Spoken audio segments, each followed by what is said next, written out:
салом ба шумо шунавандагони азиз. таҳаввулоти ин соатаи Тоҷикистон ва ҷаҳонро дар барномаи иттилооти хабарҳои рӯз мустақиман рӯи мавҷи радиои муҳоҷир мешунавед. 10 декабри 2020 сол аст имрӯз. хабарҳои ин соатаро аз Тоҷикистон шурӯъ мекунем.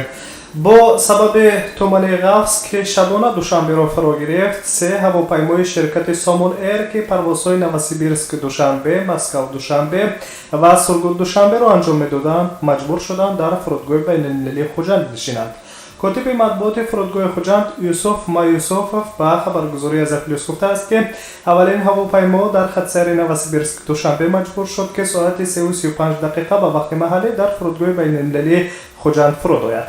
бо сабаби номусоидӣ обу ҳаво ва баъд будани дидгоҳу аён набудани хатҳои фуруд дар фурудгоҳи байналмилалии Душанбе, ҳавопаймоҳои хатсайри Москав Душанбе соати 6:32 саҳарӣ ва Сургут Душанбе соати 7:07 саҳарӣ дар фурудгоҳи байналмилалии Хуҷанд фуруд омаданд, гуфтааст сухангӯи фурудгоҳи байналмилалии Хуҷанд.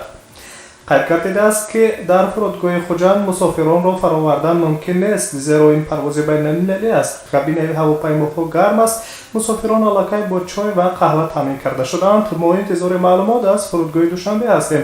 вақте ки иҷоза дода шуд, ҳавопаймо дубора ба самти Душанбе парвоз хоҳад кард, гуфтааст котиби матбуоти фурудгоҳи Хуҷанд. طبق اطلاع مسئولین فرودگاه شبانه دیدگاه کمتر از 10 متر را تشکیل داده است، در حالی که طبق قاعده‌های موجوده آن باید حداقل 150 متر را برای فرودگاهی تیاره‌ها در بر گیرد.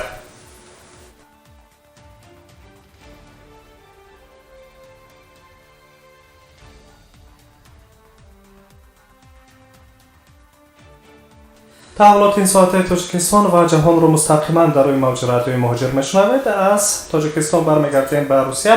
кормандони мақомоти Росселхознадзор дар қаламрави Красноярски Федератсия Русия маҳсулоти барои ворид маъншударо дар фурудгоҳи Красноярск ошкор карданд ки ҳаҷми холиси онҳо 200 килограмм буда тариқи тайёра аз Тоҷикистон ворид гардиданд.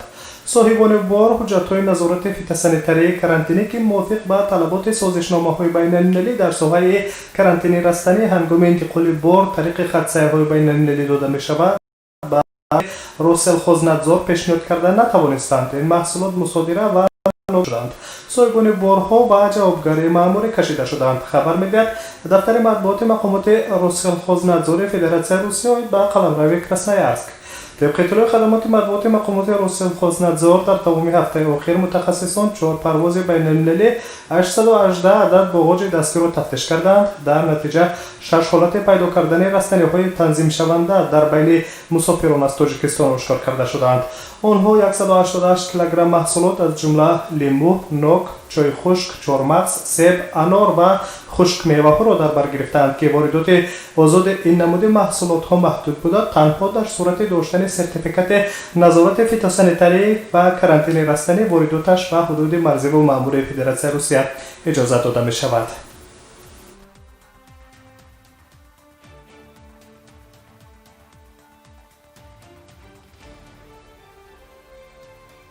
идомаи хабарҳо ва аз Русия ба Қазоқистон меравем. дар давраи пандемия 232 шаҳрванди Тоҷикистон бо роҳи ғайриқонунӣ вориди Қазоқистон гардиданд. дар ин бора дар саҳифаи фейсбукии раҳбари мақомоти прокуратураи нақлиёти Қазоқистон Эрнат Сибанқулов изҳорот пахш шудааст.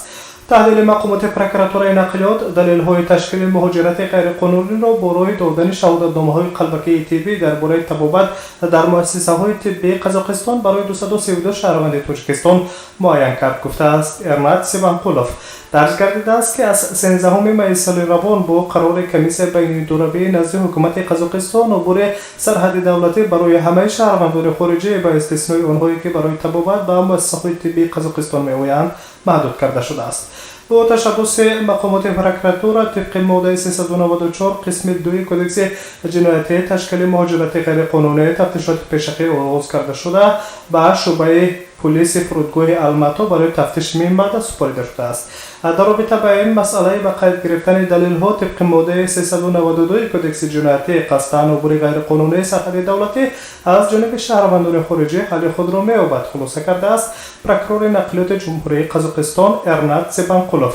قزاقستان طبق سازشنامه‌های بین حکومتی می‌تواند از тоҷикистон то 40,000 муҳоҷирро қабул кунад. аз оғози пандемия созмони байналмилалии муҳоҷират дар осиёи марказӣ дар ҳамкории зич бо мақомоти марбутаи тоҷикистон ва қазоқистону ӯзбекистон ба воситаи долони сабз ба бозгашти муҳоҷирони тоҷик аз қазоқистон ба Душанбе мусоидат кардаанд.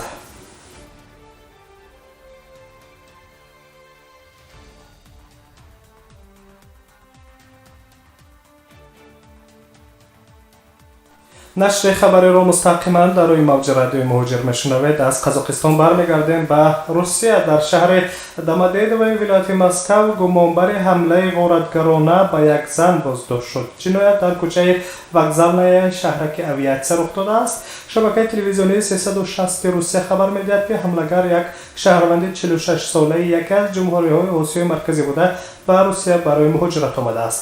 сабаби ҳамларо шабакаи телевизионӣ дар гузориши худ бо истинод ба маъмурони интизомӣ тасарруфи ҷуздони ҷабрдида арзёбӣ карданд. гуфта мешавад ки ҳамлагар ҳангоми содир кардани ин кирдори ҷиноӣ бо корт мусаллаҳ буд, вале хушбахтона ҷабрдидаро захмӣ накардааст. ҳамлаи мазкурро ки нимашаб рух додааст, дурбинҳои назоратӣ сабт кардаанд. дар наворҳо дида мешавад ки ҳамлагар кӯшиш мекунад ки ҷуздони зани миёнасоли ҷабрдидаро ба якмо барад, аммо бо вуҷуди кашмакашҳои зиёд ва таҳдид ба воситаи корт зани ҷабрдида ҷуръатро аз даст надода ҷуздонро ба ҳамлагар раҳо намекунад. бо ин ҳама ин зан болои марди ҳамлагар ғалаба карда аз доми ӯ фирор мекунад. бо гузаронидани корҳои фаврии ҷустуҷӯӣ кормандони мақомоти корҳои дохилии шаҳри домодедовои вилояти Москав баъд аз 10 соати сипари гардидани ҷиноят гумонбаршударо дастгир карданд. бо дархости мақомоти тафтишотӣ ва розигии додситон додгоҳи шаҳри домодедова ҳабси пешакӣ дар нисбати гумонбаршавандаро барои 2 моҳ татбиқ кард. корҳои тафтишотӣ дар ин самт идома дорад.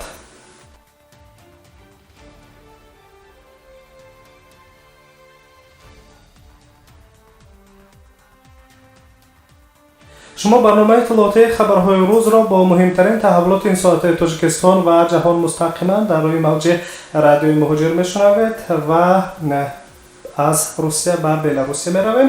тибқи қарори ҳукумат мақомоти беларус тасмим гирифтанд ки гузаргоҳҳои марзии заминиро барои вуруд ва баромадани ҳама нафарон новобаста аз шаҳрванди банданд.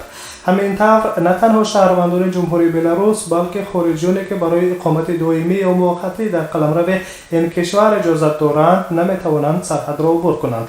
ин чораҳои маҳдудкунанда дар марзи беларус дар робита ба сирояти панҷшавии коронавирус андешида шудааст. фармони мазкур пас аз 10 рӯз эътибор пайдо мекунад ва ба постгоҳҳои сарҳадии марзӣ, роҳи автомобилӣ, роҳи оҳан ва дарёӣ таъсир мерасонад.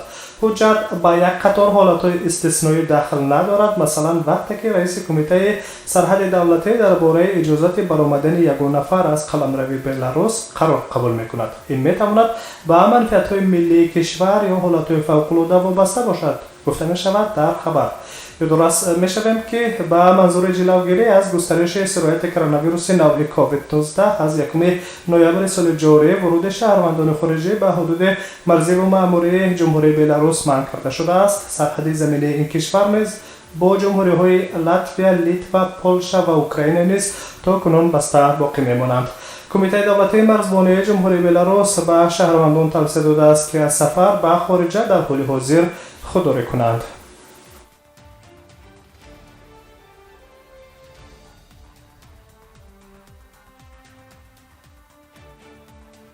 шумо бо муҳимтарин таҳаввулоти ин соата мустақиман моро дар рӯи мавҷи радиои муҳоҷир шунидед. саломат бошед, хуш бимонед ва дар соатҳои баъдӣ интизори хабарҳои тоза дар рӯи мавҷи радиои муҳоҷир бошед.